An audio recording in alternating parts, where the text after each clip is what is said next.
po. So ngayon, pupunta po kami ngayon sa bahay nila uncle namin para makiwat-wat. So, papakita ko yung kunting clouds dito. Sea of clouds. So, ganito po yung boses ko dahil dahil may sipon po ako. Basta yun yung sea of clouds. Magsawa kayo. Yan. Sama ko, bale 1, 2, 3, 4, 5, 6. 6 po kaming pupunta. Marami sana kami pero mga bata pa yung... 7 pala kami. So, pakita ko yung clouds, sea of clouds, yeah.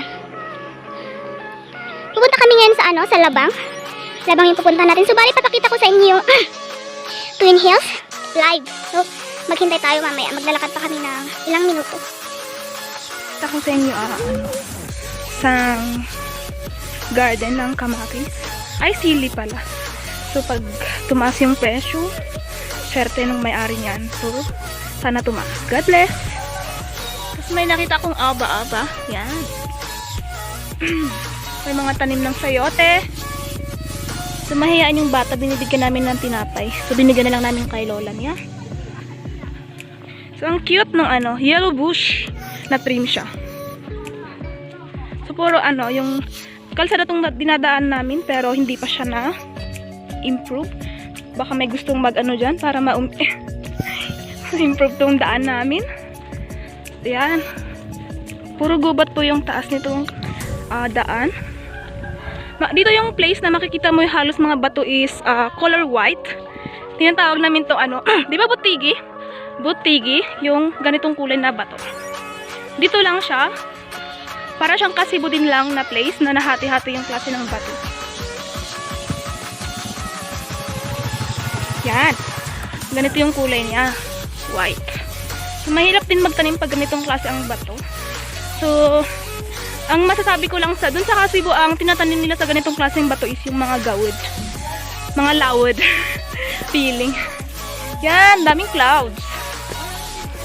Tinanggal ko yung jacket ko kasi napagod ako. Kahit malamig. Nainitan ako dahil naglalakad kami. Ang problema, paano kami dadaan? Nakasapatos kami. Eh di kikiyangin natin. Yeah. Watch out your shoes. So ako naman, wait lang. Wait lang.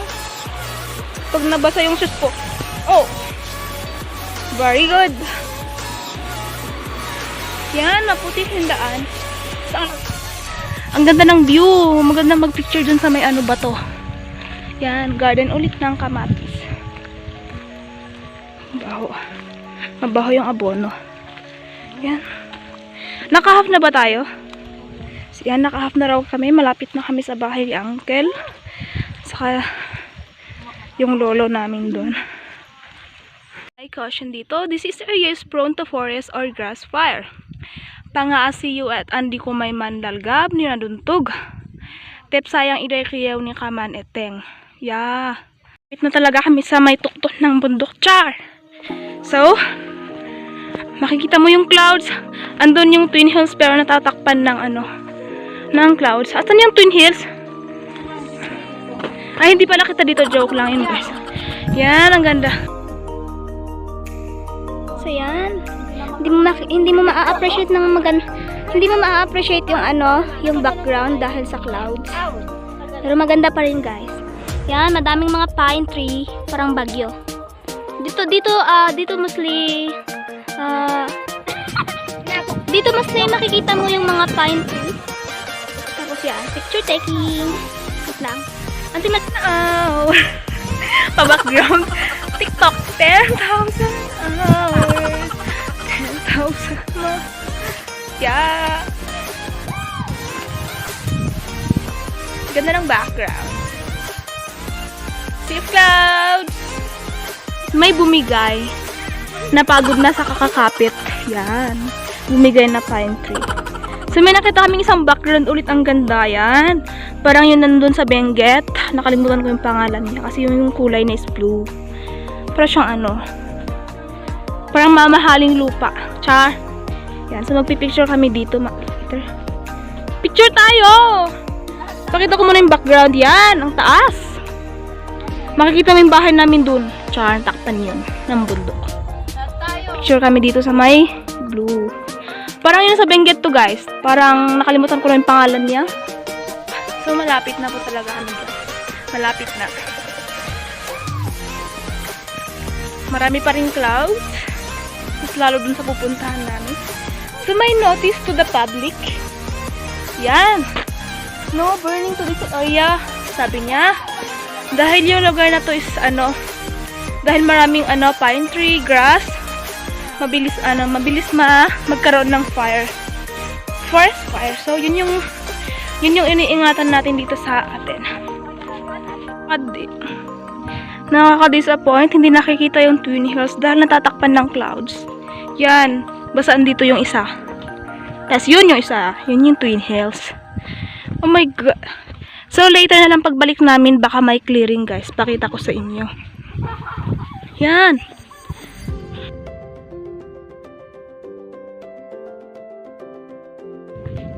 Guys, sorry, hindi natin makikita yung yung Twin Hills.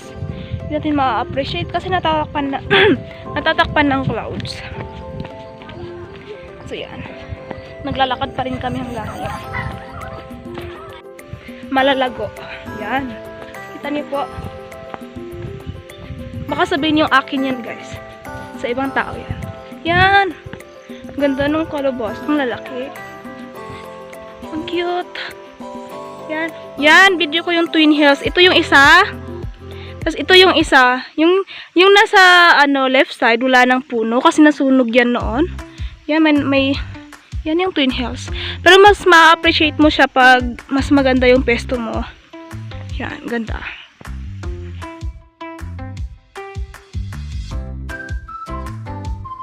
Yan yung nasa right side ng Twin Hills. So, yun, natatakpan na naman ng clouds yung yung left side. Yan, the Twin Hills. Pero maganda siya pag may yun nga, sabi ko, maganda ang pesto. So, yun, dahil oh my God, maputik po kasi yung daan. So, ang hirap mag-video ng maayos. May mga tanim silang mga gabi. Ala, ang paypayong ko. Yan yung Twin Hills, guys. Nakikita niyo, guys. Dun sa baba nun is mga bukid. Yan. So, umuulan. So, later na lang yung mas maayos.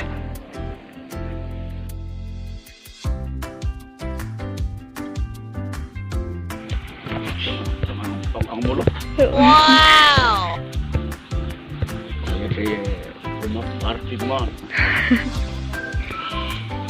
Yan po yung sinasabi naming wap-wap.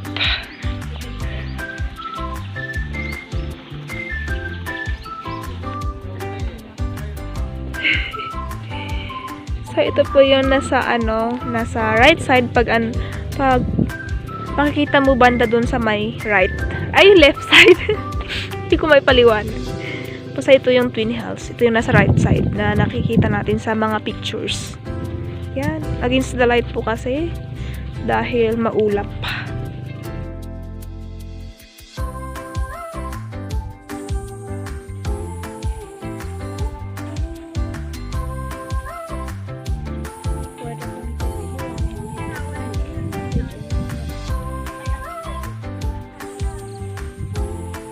Wala pa rin clearing na mas maayos. So, yan po yung Twin Hills. Makikita mo sa baba niya yung mga bukid. So, pabalik na kami, pauwi na kami. Yan. Yan yung Twin Hills. Bali, pauwi na kami at napakahirap po ng daan dahil maputik. Yan. Pakita ko yung daan. Daan. Maputik. Ay, my God! Pag nagkamali ka, bagsak sa baba. Kaya kapit lang talaga. My God. Malalim. Malalim yung putik. My God. Sa magandang spot sa bato. Uy, maangin. Uy, maganda kung doon. Alis ka dun mamaya. Alis. Diyan muna. Tapos, ditong spot.